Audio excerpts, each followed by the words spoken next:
Oi pessoal, tudo bem? Essa é a aula 3 do minicurso desse fim de semana intitulado A Alma e o Suicídio, tá? Então pessoal, eu estou conversando com vocês sobre a psicologia da alma e da psicologia do suicídio a partir da psicologia do James Hillman e da psicologia do Jung, tá? E eu falei que para a gente poder conversar sobre alma, né, desde um ponto de vista psicológico empírico, ou seja, desde o ponto de vista de uma ciência que a gente pode observar, mensurar e replicar, né, compartilhar esse conhecimento com a comunidade científica, com a comunidade psicológica, a partir de uma observação que a gente fez. A psicologia do Jung é muito apropriada, né? Por tratar a alma como um complexo funcional, por tratar a alma como uma atitude interna, por tratar a alma como uma personalidade interna, ou seja, a alma possui uma personalidade própria e se interessa muito pelas fantasias, né? Pela espontaneidade criativa do inconsciente, e é uma possibilidade também, ela mesma, de diálogo com esse próprio inconsciente. Ou seja, é ela mesma, a alma, uma possibilidade de diálogo entre a consciência e o inconsciente, né?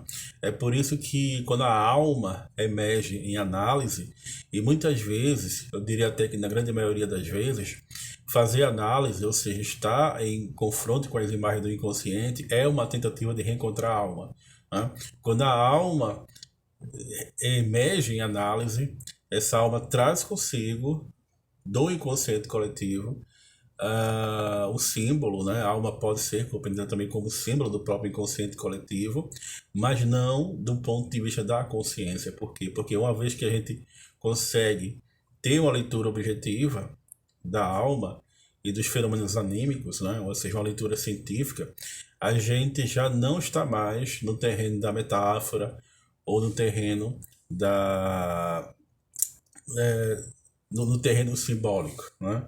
Por quê? Porque às vezes a gente percebe, né, as pessoas querendo colocar Jung em uma caixinha e querer tratar tudo como se fosse símbolo, querer tratar tudo como se fosse simbólico, mas o simbólico é aquilo que diz respeito ao inconsciente, né? O que diz respeito à consciência é o semiótico, né?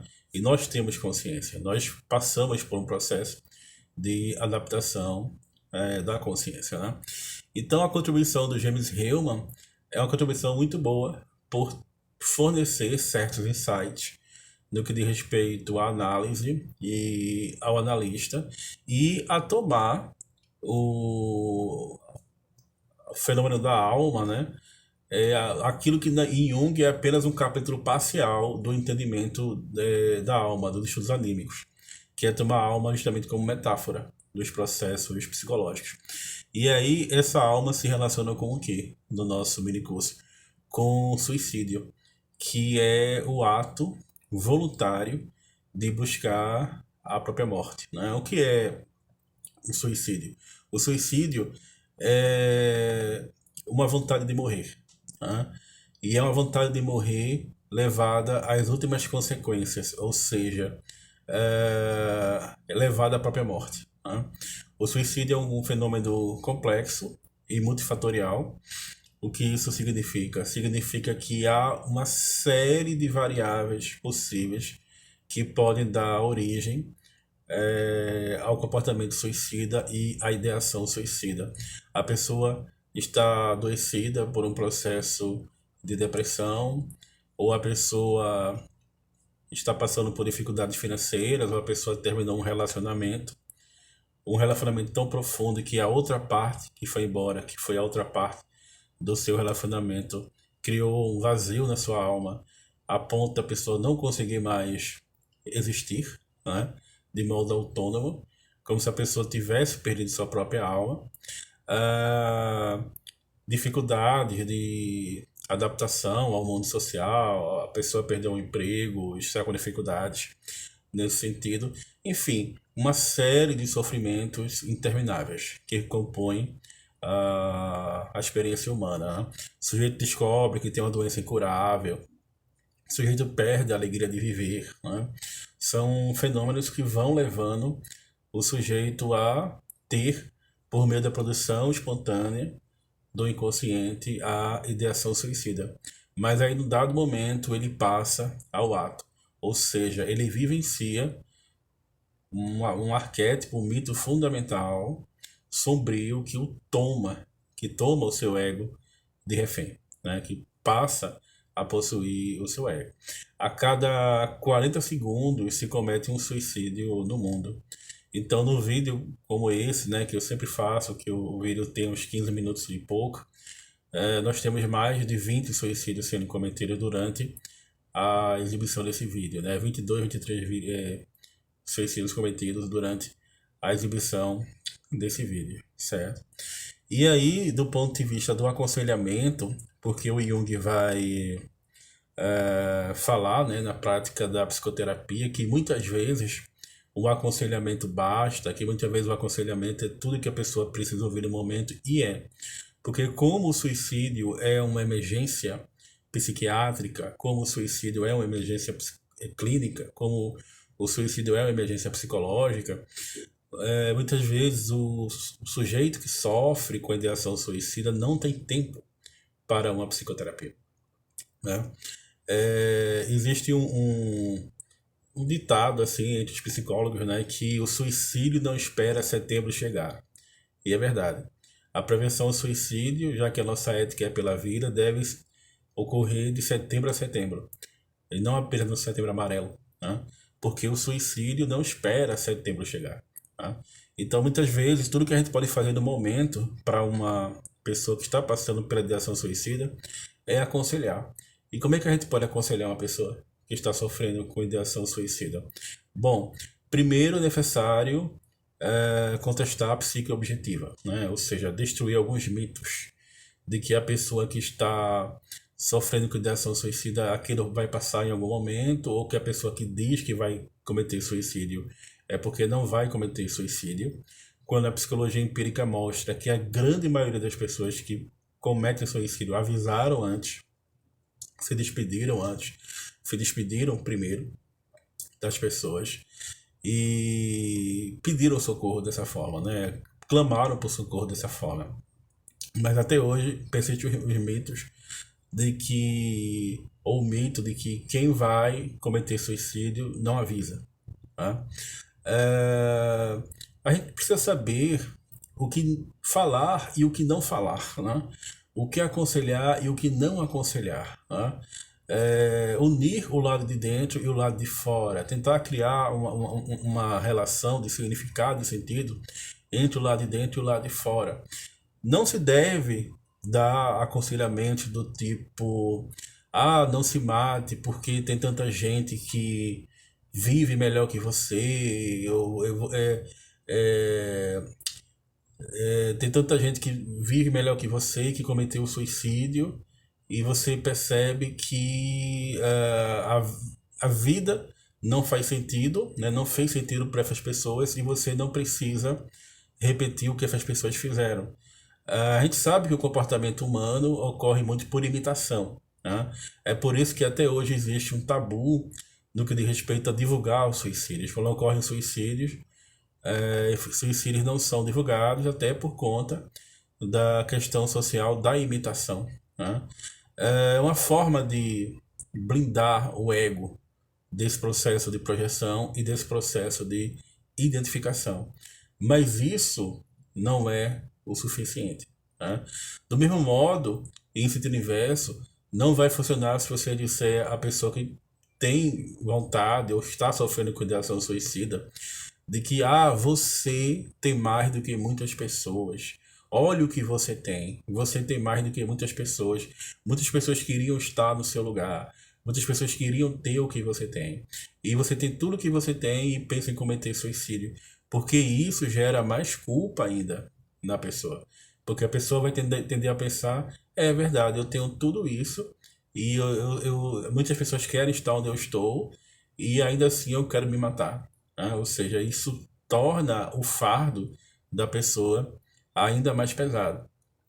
Quando nós estivermos diante de uma pessoa que está sofrendo com ideação suicida, nós devemos conversar com ela, tranquilizá-la, relaxar essa pessoa pelo tom da voz e ouvir a dor dessa pessoa, ouvir o sofrimento dessa pessoa, acolher o sofrimento dessa pessoa, tirar um pouco o foco da ideação suicida, trazendo a pessoa para o aqui e agora, transmitindo a segurança de que tudo que ela está vivendo, ela vai passar por aquilo, mas que ela vai conseguir superar e que ela não está tentando se matar, ela está tentando matar a sua dor.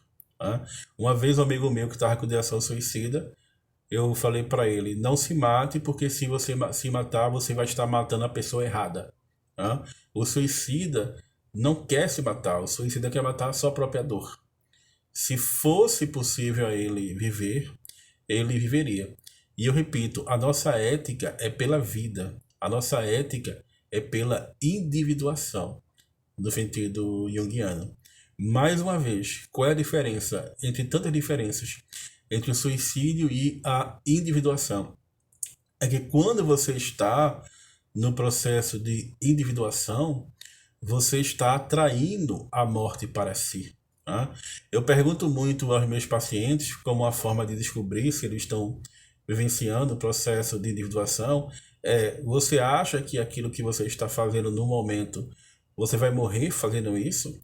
Se a pessoa acha que vai morrer fazendo isso, é porque a pessoa está no seu processo de individuação, até porque ele está atraindo a morte para si. Cristo sabia que iria morrer na cruz. Sócrates sabia que iria morrer bebendo cicuta. Tá? Martin Luther King sabia que ia morrer fazendo os seus discursos, fazendo a sua ação política no mundo. Tá? Gandhi sabia que ia morrer como pacifista. Por quê? Porque quando você está vivenciando o seu processo de individuação, você está atraindo a morte para si. O suicídio é uma tentativa de individuação. O suicídio é uma tentativa de atrair a morte para si mesmo. Né? E é uma tentativa, é uma busca de ter um relacionamento definitivo com o self, com o si mesmo. Com essa grande potência criadora, essa grande potência transformadora, que é o self, que é a manifestação do si mesmo. Tá? Mas a partir do enfraquecimento do ego e a partir da morte do ego. Tá? Tem um caso clínico que uma paciente uma vez procurou Jung e relatou a Jung, né, essa paciente já tinha 47 anos, que aos 21 anos de idade tentou suicídio e que de lá para cá ela vivia atormentada pela memória traumática do suicídio que ela tentou. E ela perguntou a Jung se é possível matar o si mesmo, se é possível matar o self. E aí Jung falou, olha, o objetivo da vida é tornar o si mesmo real. O objetivo da vida é tornar o self real. E que não é possível matar o si mesmo sem matar o ego. Mas ao tentar matar o ego, ou seja, ao tentar cometer suicídio, é possível que um trauma se instale no psiquismo a ponto de esse trauma bloquear o desenvolvimento do si mesmo. Ou seja, são as velhas patologias, né, gente? Porque toda patologia que a gente tem, no fundo, é um bloqueio da energia psíquica vital. No fundo, é um bloqueio do desenvolvimento do self. Né? Mas que também é possível, por meio da análise, observar como a vida pode voltar a fluir. Geralmente, a vida volta a fluir quando, por meio dos sonhos ou da imaginação ativa, o próprio inconsciente também gera um símbolo profundo, um símbolo de vivência, um símbolo de transformação para que a vida volte a fluir. Né? Então, assim, mais uma vez, a diferença entre o processo de individuação e o processo de suicídio. Sentir o self é sempre uma morte para o ego. né? Mas é a manifestação do si mesmo na nossa vida, da totalidade psíquica da nossa vida. O suicídio é uma tentativa de assassinar o eu, né? É mais do que uma tentativa, é um assassinato do eu. O próprio Jung explica isso, que para ele não há diferença entre suicídio e assassinato, uma vez que o resultado é sempre um cadáver, né? Mas Jung também definiu a vida como o sentido e não sentido, como as duas coisas. E que nessa luta entre o sentido e o não sentido, ele espera que o sentido prevaleça e ganhe a batalha. É isso, pessoal. Muito obrigado.